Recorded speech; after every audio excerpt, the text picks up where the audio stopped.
Hi guys, so ayan, nakita nyo ba ang trending na video kahapon sa laro ng Creamline versus Petrogas?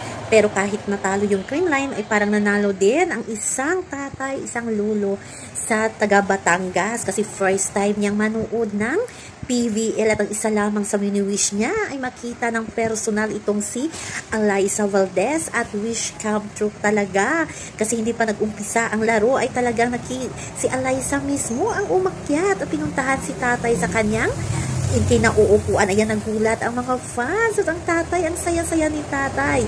Kababayan din pala ni Phenom ang si tatay. Sabi niya ng anak niya, grabe daw ang saya ng kanyang tatay sa pagbibigay oras ni Alyssa. Kasi nga imagine si Alyssa Valdez talaga ang umakyat kasi nasa taas talaga ang upuan na tatay. O ayan guys, na-touch kayo. Kaya pala marami ang nagmamahal kay Alyssa kasi kahit sino ay talagang pinupuntahan niya. So yun ang po guys ang ating update. Sa ngayon hanggang sa muli. Bye-bye. Always remember, wag po tayong paka-stress.